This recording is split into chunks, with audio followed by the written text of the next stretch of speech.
ಬೆಳಗ್ಗೆ ಎದ್ದ ತಕ್ಷಣ ಟೀ ಅಥವಾ ಕಾಫಿಯ ಬದಲು ಖಾಲಿ ಹೊಟ್ಟೆಯಲ್ಲಿ ಜೀರಾ ನೀರು ಕುಡಿಯುವುದು ಆರೋಗ್ಯಕ್ಕೆ ಪ್ರಯೋಜನಕಾರಿ ಎಂದು ಕೆಲವು ಅಧ್ಯಯನಗಳು ಸೂಚಿಸಿವೆ.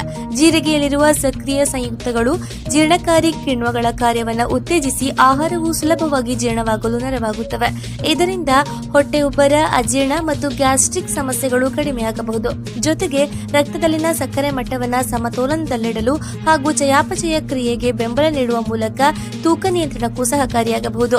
ಜೀರಿಗೆಯಲ್ಲಿರುವ ಆಂಟಿ ಆಕ್ಸಿಡೆಂಟ್ಗಳು ದೇಹದ ಆಕ್ಸಿಡೇಟಿವ್ ಒತ್ತಡವನ್ನು ಕಡಿಮೆ ಮಾಡಿ ಲಿವರ್ನಲ್ಲಿ ಕೊಬ್ಬು ಸಂಗ್ರಹವಾಗುವುದನ್ನು ತಡೆಯಲು ನೆರವಾಗಬಹುದು. ಜೀರಾ ನೀರು ತಯಾರಿಸಲು 1 ಚಮಚ ಜೀರಿಗೆಯನ್ನ ರಾತ್ರಿ ನೀರಿನಲ್ಲಿ ನೆನೆಸಿಡಿ ಅಥವಾ ಬೆಳಗ್ಗೆ ನೀರಿನಲ್ಲಿ ಕುದಿಸಿ ಉಗುರು ಬೆಚ್ಚಗಿರುವಾಗ ಕುಡಿಯಿರಿ. ಆದರೆ ಇದನ್ನು ಮಿತ ಪ್ರಮಾಣದಲ್ಲಿ ಮಾತ್ರ ಸೇವಿಸಬೇಕು. ಈಗಾಗಲೇ ಆರೋಗ್ಯ ಸಮಸ್ಯೆಗಳಿದ್ದರೆ ಅಥವಾ ಔಷಧಿ ಸೇವಿಸುತ್ತಿದ್ದರೆ ವೈದ್ಯರ ಸಲಹೆ ಪಡೆದು ಸೇವಿಸುವುದು ಸೂಕ್ತ.